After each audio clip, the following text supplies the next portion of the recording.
अच्छा, इस प्रॉब्लम के अंदर हमें वर्क एग्जाम्पल 2.2 में जो कि आपके टेक्स्ट बुक बोर्ड के चैप्टर नंबर 2 के अंदर है, इसमें बिल्कुल सिंपल सी चीज़ पूछी गई है कि एक टर्टल है, यानी कि एक कछुआ है, यानी कि एक कुम्मी है, जो स्टार्ट होती है एक ओरिजिन से, मूव करती है with a speed of v naught is equal to 10 centimetre per second. अब यहाँ जो वी नॉट है वो आपकी एक इनिशियल वेलोसिटी है in the direction of 25 degree to the horizontal. अब फॉर सपोज़ आपके पास ये एक ग्राफ है, हम इसको थोड़ा सीधा बनाएंगे ताकि आपको इस चीज़ की समझ आए। अब इसमें यह है कि एक जो आपके पास टर्टल है जो एक ओरिजिन से शुरू होती है, लेकिन ओरिजिन से शुरू होते वक्त वो जिस इनिशियल वेलोसिटी के साथ आगे की जानिब जा रही है, वो उसकी इनिशियल वेलोसिटी आपके पास है 10 सेंटीमीटर पर सेकंड। अब उसके ऊपर जो ये कछुआ जा रहा है, ये एक्स एक्सिस है हमारे पास, ये वाई एक्सिस है। इसके साथ ये जो एंगल बना रही है वो हॉरिजेंटल के ऊपर एंगल बना रही है। आपके पास ये जो लाइन है ये हॉरिजेंटल की लाइन है, तो ये एंगल हॉरिजेंटल पर जो लाइन बना रही है वो theta is equal to 25 degree बना रही है, यानी कि 25 डिग्री की एंगल बना रही है। अब अगर इस तरह है, मतलब कि हमें उसकी अपनी इनिशियल वेलोसिटी दे दी गई है और वो जो एंगल बना रही है वो दे दी गई है, तो फिर आप ये बताएं, पहले सवाल में पूछा गया है कि find the coordinates of the turtle 10 seconds later. Coordinate find करें, टर्टल के कोऑर्डिनेट्स इसके फाइंड करें। दूसरी चीज़ हमें यहाँ जो चीज़ दी गई है कि कोऑर्डिनेट्स आप तब फाइंड करें जब जो टाइम हो चुका हो, यहाँ एक्स एक्सिस के हिसाब से वो टाइम 10 सेकंड्स हो चुका हो। टाइम 10 सेकंड के बाद ये जो कछुआ है ये कहाँ पहुँचेगा, उस टाइम वो किस पॉइंट पर होगा, यानी किस पोजीशन पर होगा। अब कोऑर्डिनेट हमें समझें कि ये पोजीशन बताएगी या एक किस्म का हमें बाद में एक डिस्टेंस बताएगी। अच्छा, दूसरा जो बी चीज़ है वो उसमें पूछ रहा है कि how for did the turtle walk in 10 seconds. 10 seconds के बाद, यही सेम 10 सेकंड्स के बाद वो जो टर्टल है वो कहाँ पहुँचेगी, एस इज इक्वल टू वाट, यानी कि डिस्टेंस हमें हमसे जो है पूछा जा रहा है। अब ऐसे ही अगर हम इस डेटा को थोड़ा कलेक्टिव वे से देखें, तो हमें डेटा में वेलोसिटी मिली हुई है जो कि 10 सेंटीमीटर पर सेकंड है। हमें टाइम मिला हुआ है जो कि हमारे पास 10 सेकंड है।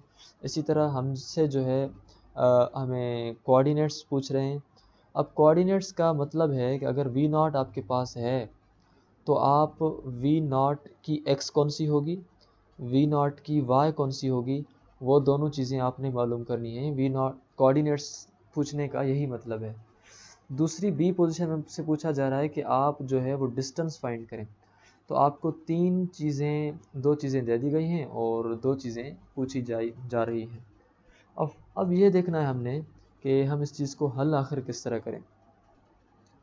देखें कि आपके पास ये जो वेलोसिटी का दिया गया है, ये वेलोसिटी आपको कितनी दी गई है, वेलोसिटी आपको दी गई है 10 सेंटीमीटर पर सेकंड। अब आप इसको ध्यान से थोड़ा समझें कि ये जो वेलोसिटी हमें दे दी गई है वो कुछ इस तरह से जा रही है, वो 10 सेंटीमीटर पर सेकंड से आगे की जानिब जा रही है। तो क्या ये सिर्फ आगे जा रही है? ये आगे तो जा रही है, लेकिन एक्स एक्सिस के हिसाब से भी जा रही है, ये वाई एक्सिस के हिसाब से ऊपर भी जा रही है। तो हम कहेंगे कि एक्स एक्सिस के हिसाब से ये है इस पॉइंट पर, और वाई एक्सिस के हिसाब से ये है इस पॉइंट पर। तो एक्स एक्सिस के हिसाब से जो उसने वी नॉट ट्रेवल किया हम उसको कहेंगे वी नॉट एक्स, और जो वाई एक्सिस के हिसाब से उसने डिस्टेंस ट्रेवल किया हम उसको कहेंगे वी नॉट वाई। ये हम चीज़ें पहले पढ़ के आए रेजोल्यूशन ऑफ द वेक्टर्स में, या एक वेक्टर को ब्रेक करना। अब वी नॉट जो है वो दो चीज़ों का भी बना हुआ है, एक आपका बना हुआ है वी नॉट एक्स का, वो दूसरा बना हुआ है वी नॉट वाई का। तो इसका मतलब ये हुआ कि वी नॉट तो आपको मिला हुआ है 10 सेंटीमीटर पर सेकंड, लेकिन इसके जो ये दो कोऑर्डिनेट्स हैं वी नॉट वाई और वी नॉट एक्स, या इसके जो कंपोनेंट्स हैं ये दो, वो हमें नहीं मिले हुए। कोऑर्डिनेट्स कहें आप इसको, या ऐसे कहें कि कंपोनेंट्स आपने फाइंड करने, दोनों चीज़ें आप कह सकते हैं। तो वी नॉट अगर 10 मीटर सेंटीमीटर पर सेकंड है, तो वी नॉट आपको अभी ये मालूम हुआ कि वो बराबर होता है वी नॉट एक्स के प्लस में वी नॉट वाई के, क्योंकि आपने ये चीज़ शुरू में पढ़ के आए थे कि जो वी वेक्टर है वो आपका शुरू v x plus v y में जो है वो ब्रेक होता है। अब आपके पास दो चीज़ें आ गई, v naught x plus v naught y. अब इन दो चीज़ों के बेसिस के ऊपर हमने ये चीज़ देखनी है कि हम आखिर वी नॉट एक्स को किस तरह फाइंड करें, वी नॉट वाई को किस तरह फाइंड करें। वी नॉट एक्स को फाइंड करना है और वी नॉट वाई को पहले फाइंड करना है। तो वी नॉट एक्स को अगर मैं फाइंड करूं तो आपको ये चीज़ हम पहले समझ चुके हैं कि जब भी आपके पास एक्स एक्सिस का कंपोनेंट होगा तो हम यहाँ वहाँ जो है वो कॉस थीटा लगाते हैं। तो v naught x is equal to आपके पास बराबर होता है वी नॉट कॉस थीटा।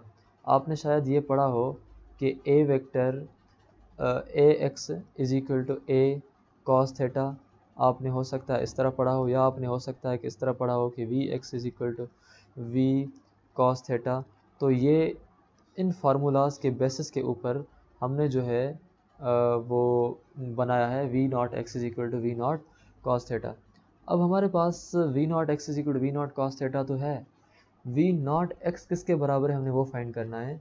अब वी नॉट आपको मिला हुआ है, वी नॉट जो है ये वाला वैल्यू मिला हुआ है हमें 10 सेंटीमीटर। तो वी नॉट हमने लिखा कि वो बराबर है 10 सेंटीमीटर के। ये जो थीटा है ये हमें मिली हुई है कितनी मिली हुई है थीटा हमें 25 डिग्री। जैसा हमने यहाँ देखा कि ये जो हॉरिजेंटल के साथ यहाँ देखें आप, हॉरिजेंटल के साथ ये जो एंगल बना रहा था वो 25 डिग्री बना रही है ये टर्टल। तो हम कहेंगे कि जो हमें एंगल मिली हुई है प्रॉब्लम के अंदर वो 25 डिग्री है। तो v naught is equal to we naught cos theta है। वी नॉट की जगह आप क्या लिखेंगे, यहाँ भी आप लिखेंगे 10 और कॉस लिखेंगे आप कॉस सेम, और थीटा की जगह आप लिखेंगे 25। तो इसी तरह अब हमने जो वैल्यू फाइंड करना है वो ये फाइंड करना है कि जो cos 25 है वो किसके बराबर होता है। को cos 25 का जो वैल्यू आएगा वो हम इस 10 के साथ हमने करना है मल्टीप्लाई। अब हम जो है वो कैलकुलेटर को इंसर्ट करते हैं ताकि हम इस चीज़ का वैल्यू निकाल सकें कि आखिर ये कैलकुलेटर हमें क्या दिखा रहा है। अब हमने जो है निकालना है साइंटिफिक कैलकुलेटर। साइंटिफिक कैलकुलेटर में हमने वैल्यू निकालना है जो है ट्रिग्नोमेट्रिक वैल्यूज़ हमने निकालना है साइन का, बल्कि कॉस का। ट्रिग्नोमेट्री के अंदर हमने वैल्यू निकालना है कॉस का, और कॉस का वैल्यू कितना निकालना है। सबसे पहले तो हम इसको निकालते हैं, अगेन करते हैं कॉस 25 डिग्री। जो कॉस 25 डिग्री, चलो पहले हम लिखते हैं 25 का हम करते हैं कॉस। तो 25 जो कॉस डिग्री है वो हमारी बराबर होती है 0.906। तो कॉस 20 बराबर हुई 0.906 हमारे पास। इसी तरह ही है। अब हमने क्या किया कि 10 को हमने यहाँ लिखा और cos 25 की जगह हमने अब लिखा है 0.906, और 0.906 के साथ जब हम मल्टीप्लाई करेंगे इस पूरे वैल्यू के साथ, हम अगर मल्टीप्लाई करेंगे 10 तो हमें वैल्यू मिल रहा है 9.06। अभी आपने जो चीज़ निकाली है वो है वी नॉट एक्स, और वी नॉट एक्स का जो वैल्यू है वेलोसिटी है, इसी वजह से हम इसको लिखेंगे सेंटीमीटर पर सेकंड, क्योंकि हमें वेलोसिटी सेंटीमीटर्स में मिली हुई थी इनिशियल।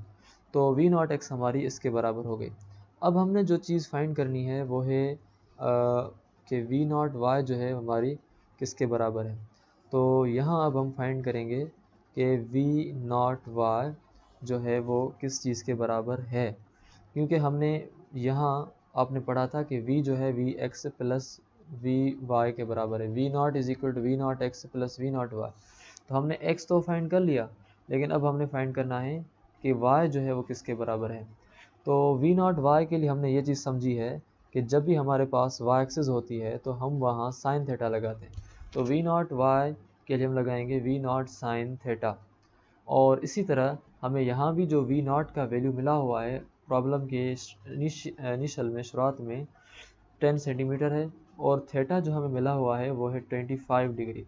तो इस तरह से वी नॉट वाई का जो वैल्यू है हमारे पास वो है वी नॉट का वैल्यू हमें मिला हुआ है 10, और इंटू साइन थीटा का जो हमें वैल्यू मिला हुआ है वो हमें मिला हुआ है 25 डिग्री। तो v naught y is equal to 10 हमने यहाँ लिखा, इंटू अब हमने लिखा है साइन 25 डिग्री। यहाँ जिस चीज़ का वैल्यू हमने फाइंड करना है वो है साइन 25 डिग्री, और साइन 25 डिग्री का जो वैल्यू है वो हमने मालूम करना है। अब क्या होता है, हमने लिखा 25 और यहाँ आके हमने लगाया साइन। तो साइन 25 बराबर हो रहा है 0.42 के। तो यहाँ हमने लिखा कि साइन 25 बराबर होती है 0.42 के। तो वी नॉट व आपके पास सेम और यहाँ 10 मल्टीप्लाइड बाय साइन 25 डिग्री हमने लिखा, तो इसका जो वैल्यू है हमारे पास वो है 0.42। अब इस पूरे वैल्यू के साथ हमने जो है वो मल्टीप्लाई करना है 10 को, इसके साथ जब हमने मल्टीप्लाई किया तो हमारे पास वैल्यू आया 4.22। तो वी नॉट वाई का जो वैल्यू आ रहा है हमारे पास वो आ रहा है we naught y is equal to 4.22 centimetre per second. तो इस हिसाब से हमने जो है इस वैल्यू को लगा दिया। अब अच्छा, अब हमने ये करना है कि आपके पास 4.22 हमने लगाया है, लेकिन वहाँ 4.23 आया है, कोई इशू नहीं है, पॉइंट्स में फ़र्क होता रहता है। अब ये चीज़ हमने फाइंड करनी है डिस्टेंस से जाने से पहले। उसके बाद जो आपने दूसरी चीज़ फाइंड करनी है वो है कि आप डिस्टेंस फाइंड करें। लेकिन डिस्टेंस आप कैसे फाइंड करेंगे जब आपके पास एक्स एक्सिस का डिस्टेंस नहीं मिला। वेलोसिटी एक्स तो आपके पास मिली हुई है, लेकिन आपके पास जो एक्स एक्सिस का डिस्टेंस है वो नहीं मिला हुआ। इसी तरह वी नॉट वाई तो आपको मिला हुआ है, लेकिन वी नॉट डी मतलब जो डिस्टेंस है आपको वो नहीं मिला हुआ। तो अब हम देखेंगे कि जो डिस्टेंस हमारा distance on y axis distance on x axis पे ओवर हमारा डिस्टेंस क्या होगा। इसी तरह से डिस्टेंस ऑन वाई एक्सिस, पहले हम इन दोनों चीज़ों को कर लेते हैं। पहले अगर हम डिस्टेंस हम वाई एक्सिस के ऊपर फाइंड कर एक्स एक्सिस के ऊपर फाइंड करते हैं तो डिस्टेंस को हम जाहिर करते हैं डेल्टा एक्स के साथ। अब डेल्टा एक्स शो कर रहा है कि वो change in distance in horizontal line. अब डिस्टेंस का जो फार्मूला है या जो डिस्टेंस का, अगर हमें डिस्टेंस फाइंड करना है तो उसके लिए आपको ये फार्मूला याद होना चाहिए कि v इज इक्वल टू होता है S upon T. v is equal होता है आपके पास एस अपॉन टी, और यहाँ आपने क्या फाइंड करना है, आपने यहाँ फाइंड करना है s। तो हमने लिख दिया कि जो t यहाँ डिवाइड में यहाँ आ जाएगी तो मल्टीप्लाई की हो जाएगी। हमने यहाँ लिख दिया कि s जो है वो आपकी बराबर हो जाएगी टी वी या v इंटू टी के। अगर आपको समझ नहीं आई तो ये समझें कि t यहाँ डिवाइड में यहाँ आई थी मल्टीप्लाई, तो मल्टीप्लाई हो जाएगी v के साथ, तो टी वी लिखें या वी टी लिखें, s आपकी यहाँ ही है सेम टू सेम। तो s इज इक्वल आपके पास टी वी हो गया। चलो हम इस तरह लिखते हैं v इज इक्वल टू आपके पास v यहाँ है और इस v के साथ क्या मल्टीप्लाई हुआ है, v के साथ आपके पास t मल्टीप्लाई हुआ है, तो यहाँ इधर क्या बचा s। तो अगर s बराबर है टी वी के तो यहाँ भी तो हम लिख सकते हैं ना कि s बराबर है आपकी वी टी के या टी वी के, तो कोई इशू नहीं है। अब ये चीज़ है कि यहाँ हम s को ज़ाहिर करते हैं डेल्टा x में, क्योंकि s ऑन अगर x एक्सिस होगा, डिस्टेंस आपका अगर x एक्सिस पर होता है तो हम उसको ज़ाहिर करते हैं s is equal to delta x के साथ। तो बजाय कि अब हम s लिखें, हम लिखेंगे कि जो डेल्टा x है वो हमारी बराबर है v। अब v यहाँ हम कौन सी लगाएंगे, v हम वहाँ या वो लगाएंगे जो हमारी x वाली है, v not x into T. तो आपने अभी हॉरिजॉन्टल का जो डिस्टेंस डेल्टा x लगाना है, v नॉट का जो वैल्यू आपके पास मिला v नॉट x का, ये अभी जो आपने फाइंड किया ये वाला वैल्यू लिखेंगे आप।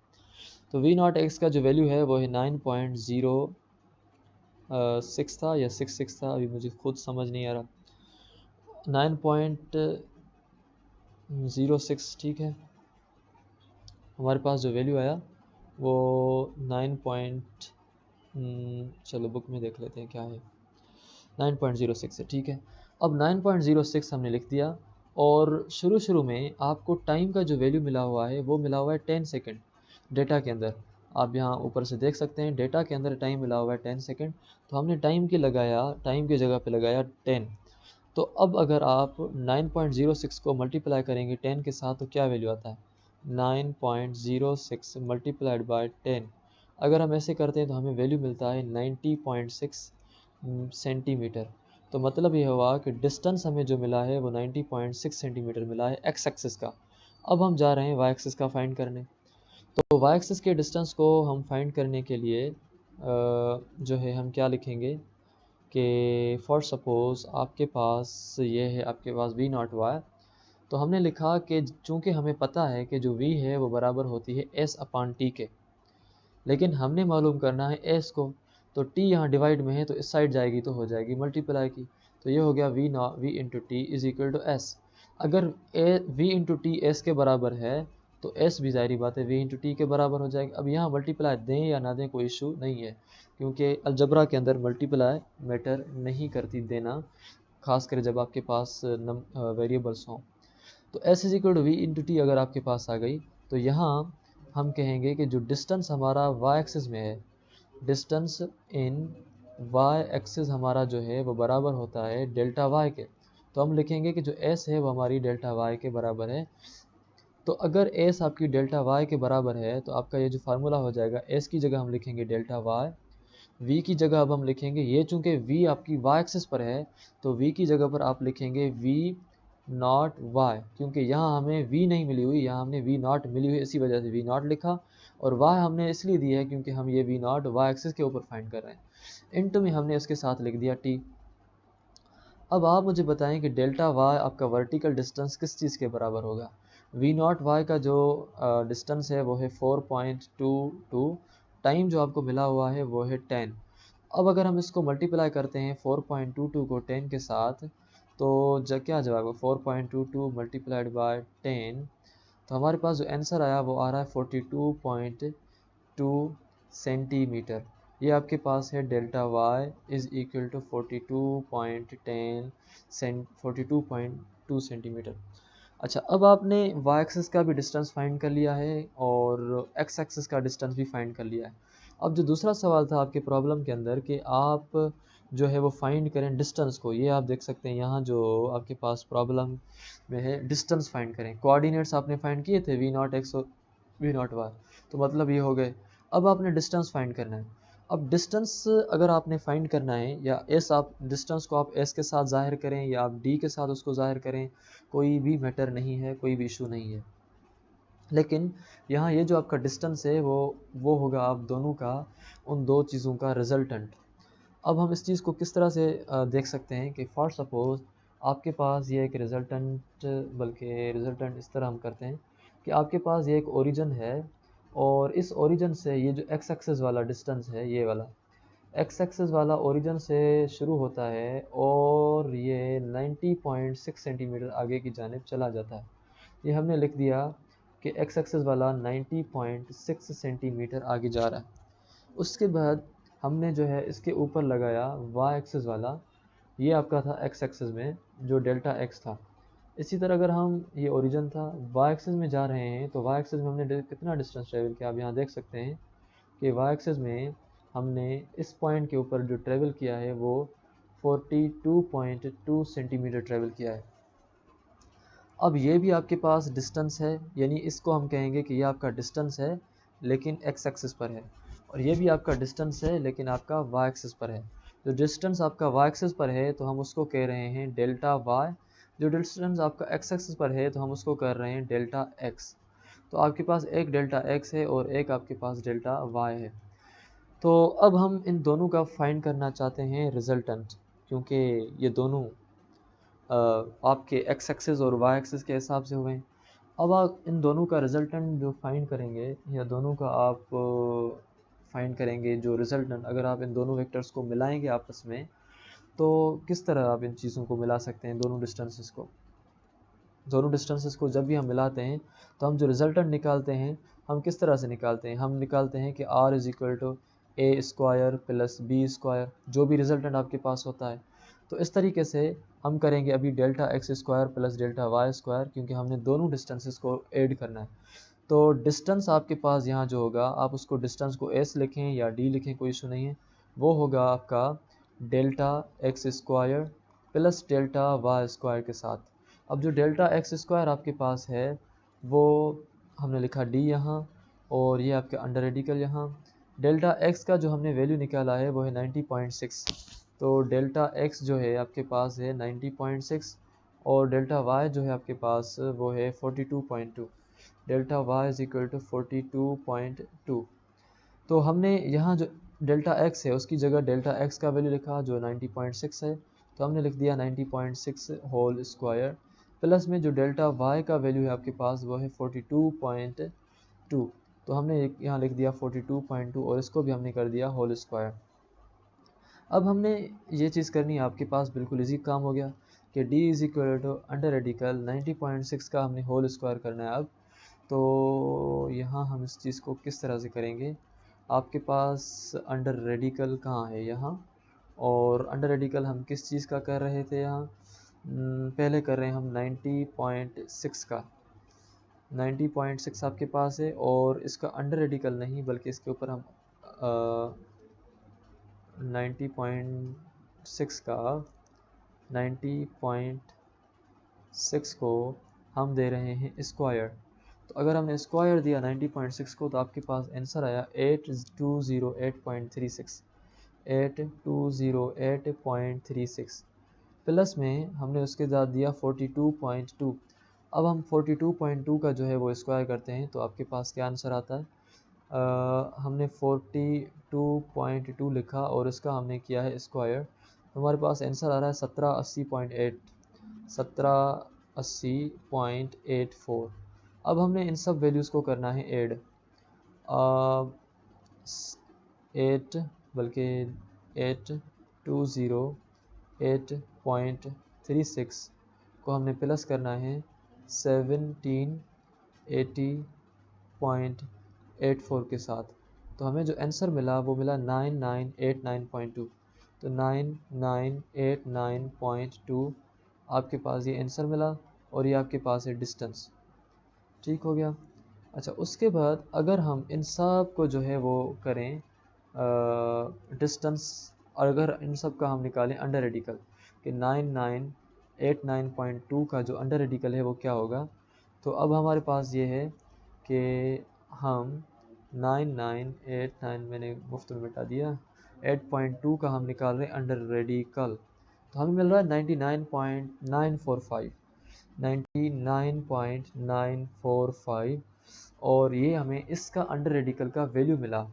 तो अगर ये इसके अंडर रेडिकल का वैल्यू मिला है तो हम कहेंगे कि ये जो है इसका जो डिस्टेंस है वो अप्रोक्सीमेटली, जब 9 पॉइंट आपके पास राउंड ऑफ करके हम इसको लिख लेंगे 100, क्योंकि 0.1 ही तो कम हो रही है। अब डिस्टेंस हमें यहाँ ऊपर सेंटीमीटर्स मिला हुआ था, इसी वजह से इसका आंसर भी 100 सेंटीमीटर्स आया, और इस तरह से हमने इसका जो आंसर है एग्जाम्पल का आपके लिए इजी वे से फाइंड कर लिया।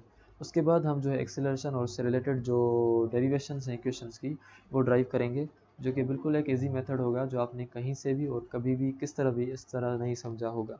आई होप के this video have given some help to you, and see you in the next video.